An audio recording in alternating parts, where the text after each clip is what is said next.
If you will, let's turn back to 1 Peter. I was really kind of debating as I looked at this passage of whether to finish up chapter 4. Well, there's some good stuff in there, but a lot of it's a repeat of what we've discussed before, or to move on to chapter 5. And I decided we can go ahead and learn a little bit more about Christ's suffering and our suffering in chapter 4. And so we'll do that today. There's some good stuff in here. As we look at this, he starts out. We've gone through about verse 11 or so. We're going to back up to about verse 10. As every man hath received the gift, even so minister the same one to another as good stewards of the manifold grace of God. Peter uses some wonderful words as the manifold grace of God. It's not just one grace, but it's a bunch. It's a bunch of grace. God is loving and good to us. It's hard to look at our world today. Cindy was telling me, she didn't think she'd have the patience with some people that God seems to have today. She was talking about a particular thing, and it wasn't just a particular individual, but just situations that come up and how they seem to drag on for 3 or 4 years or something, and people make merchandise of God, and how God allows it to happen, how God continues to wait in those situations.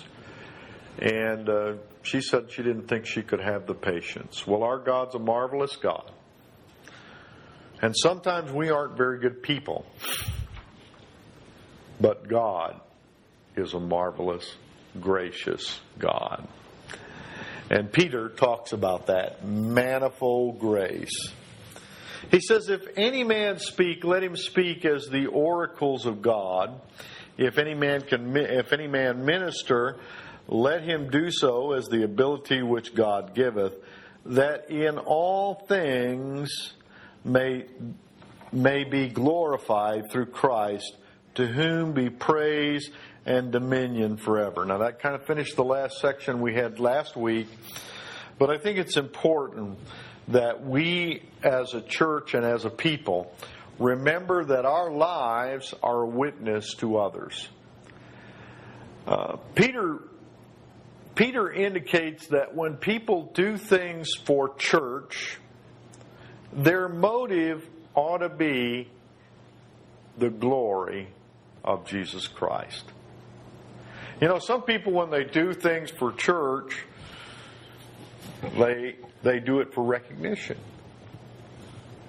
I mean, what are people's motives in the world and in things they do? Power, authority. What do they do things for? Money.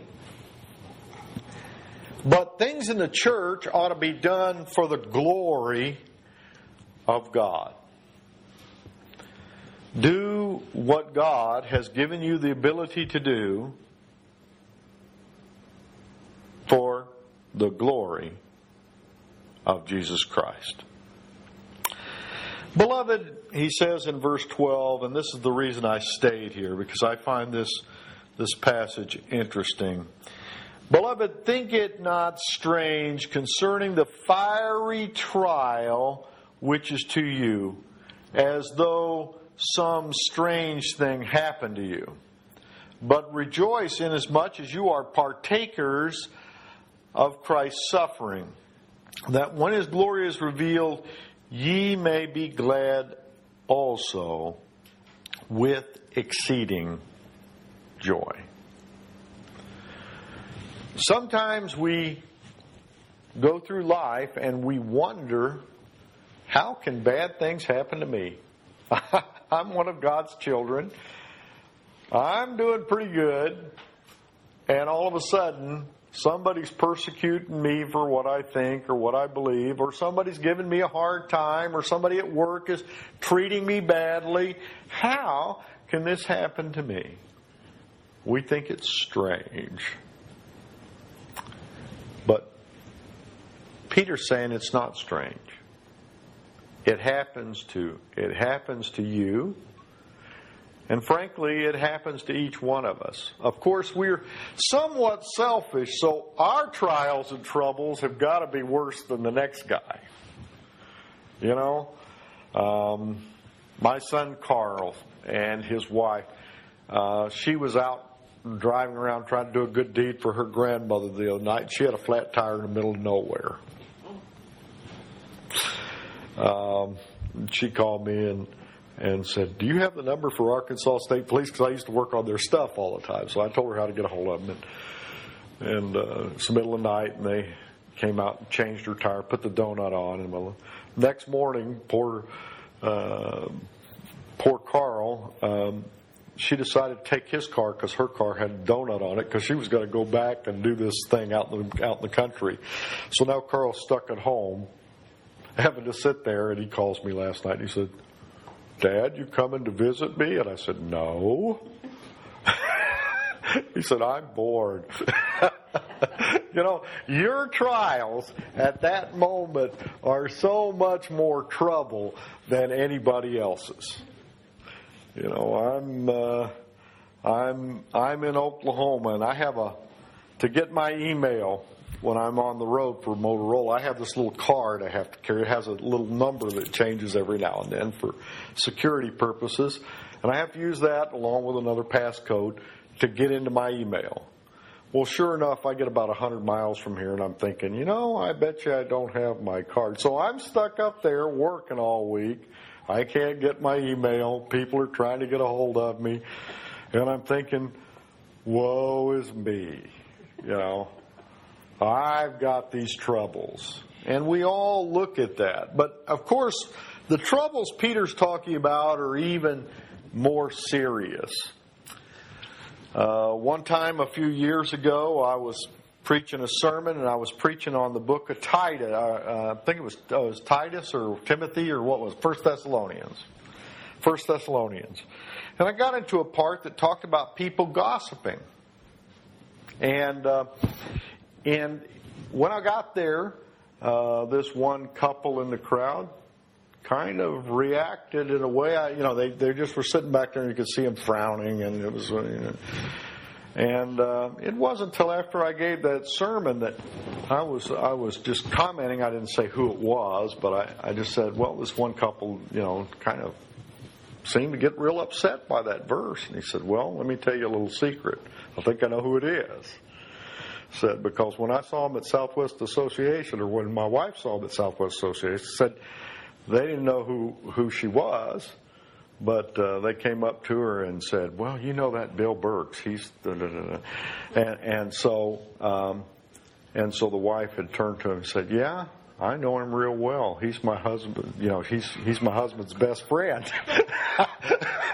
And so this couple, I just was preaching the scripture. I had no idea what was going on, and so sometimes you're attacked by these fiery darts, and that's what it's talking about. This is about persecution. These people were living in a place, again, that wasn't their home. They were living in a culture that wasn't their culture. Their religion was looked down upon because they didn't do what the Gentiles did. And I think if you work in today's work environment, a lot of times you will find that people don't like it when you don't do what they do. And you do it based on your principles. And that's sometimes difficult. You don't laugh at the right joke. You don't necessarily... Motorola has a lot of business meetings. We might have them in New Orleans, or we might have them, down on the Mississippi coastline, or we might have them in Las Vegas, or we might have them somewhere else. And Motorola uses that as an excuse to kind of, because you've done well that year in sales and all of that stuff, to allow their people to party a little bit. And when you don't do everything that they do, sometimes your friends and coworkers look at you with a jaundiced eye. And that's just kind of the way the business world is. So what Peter is saying is not to be surprised. Don't think it's strange. Don't think it out of the ordinary. You know, Christ at one point said, if they have persecuted me, they will persecute you also. And that's what Peter's saying here. Don't think it's strange. Look at Christ. Christ suffered. You will suffer. I get a little upset with preachers occasionally because sometimes they make you think that when you become a Christian, all your troubles are over. You know, you'll have the best looking children, you'll have the best job, you'll get the most money when you pay your tithes, and everything will just be hunky-dory. All your problems will be solved. Well, Christianity isn't about that. All your problems are solved, but they're solved by Jesus Christ. And they may not be solved in this life, but they will be solved. And the world doesn't have that guarantee. Think it not strange. Now, the reaction in verse 13 is also interesting. But rejoice inasmuch as you are partaker of Christ's sufferings, that when His glory shall be revealed, ye may be glad also with exceeding joy. It's when you got troubles,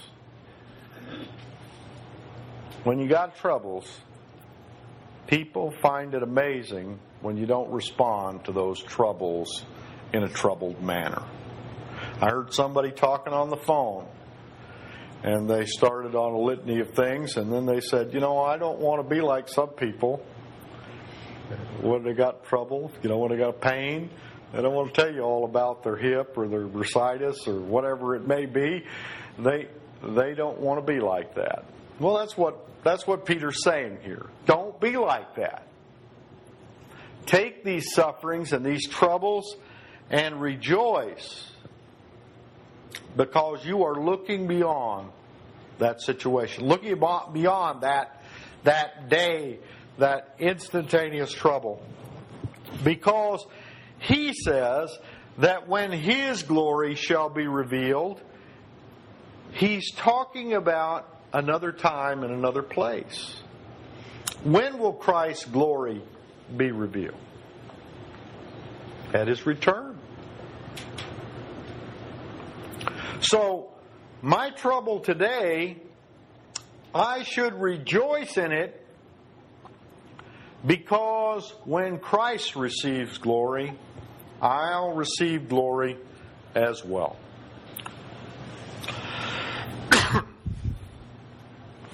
If you be reproached for the name of Christ, happy are you, for the Spirit of glory and of God rests upon you. On their part, He is evil spoken of, but on your part, He is glorified.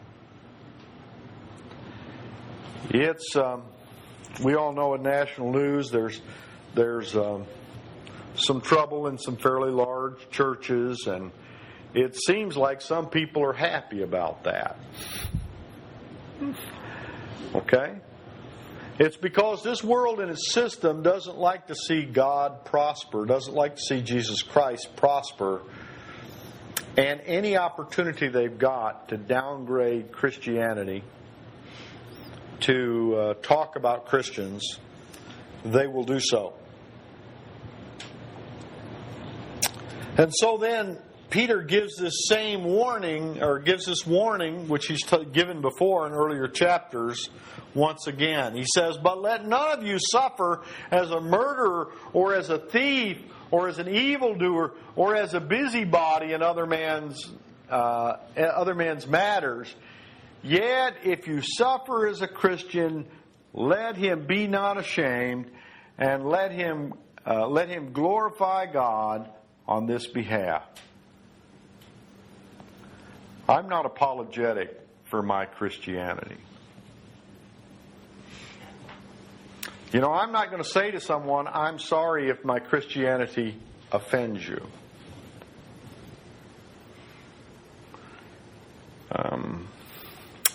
As one person told me, sometimes I am brutally honest. We don't need to make excuses for God. There are no excuses needed. And God warns that if we're ashamed of Christ, then eventually He will be ashamed of us.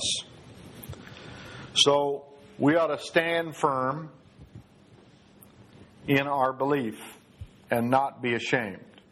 I'm not saying be proud and haughty, but I am saying be satisfied with who you are as a Christian. And don't let any man judge you in such a way that it affects your ability to be happy with who you are as a Christian.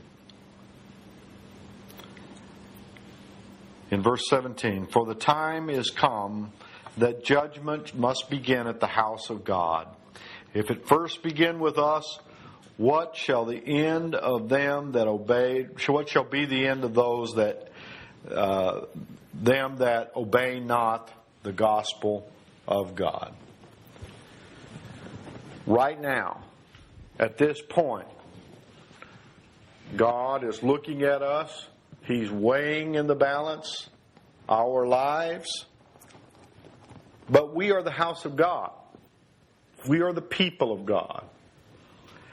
And Peter says, if you think it troublesome that right now you're being weighed and tested and checked out, how do you think those that are not Christ will be in the end? Better for it to be now than for it to be later. "And if the righteous scarcely be saved, where shall the ungodly and the sinner appear?" He's not asking you to He's not asking you to give him an answer. What he's asking you to do is think about it.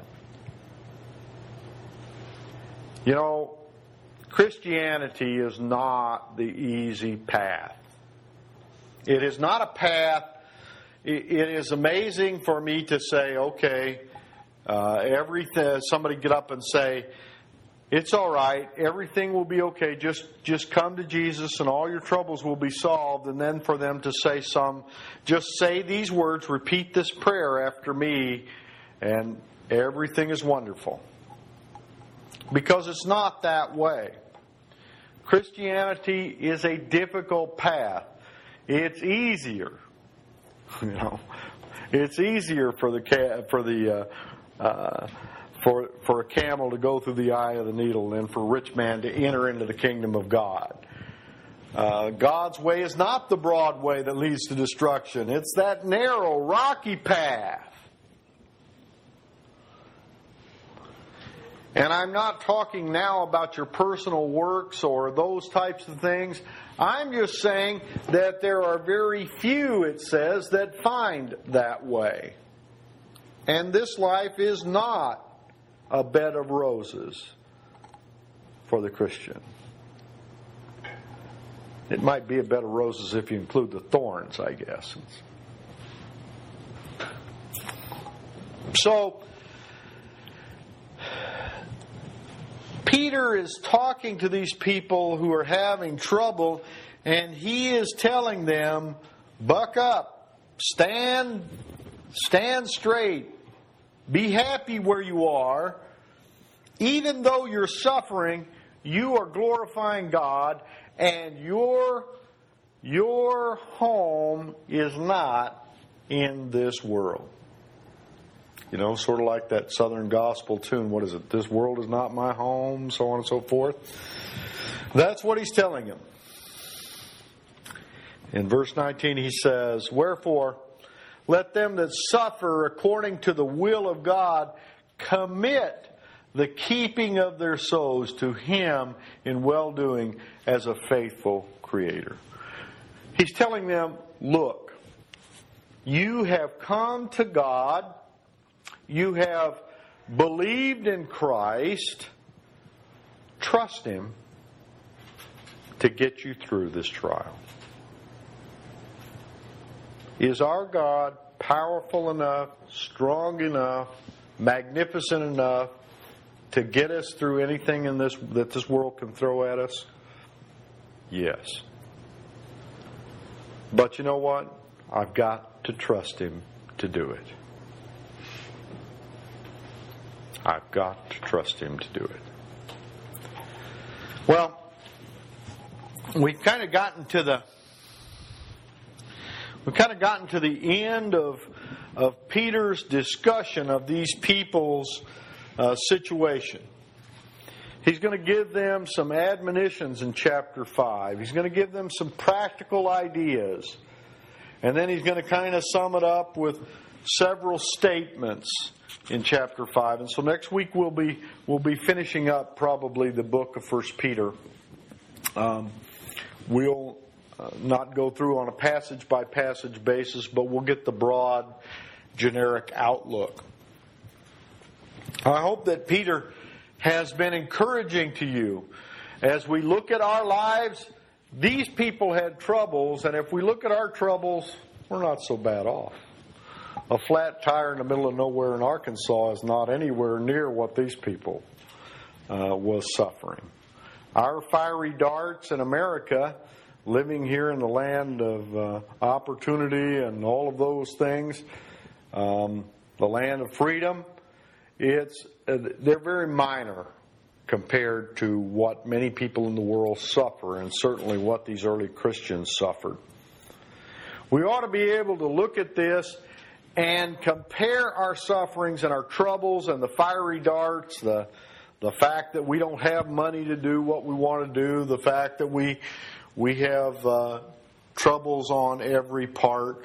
We ought to be able to look at those things, and when people put us down for our belief, we ought to rejoice in glory, because God and Jesus are glorified through our actions of standing up for our faith and believing what we believe and responding in a Christian manner.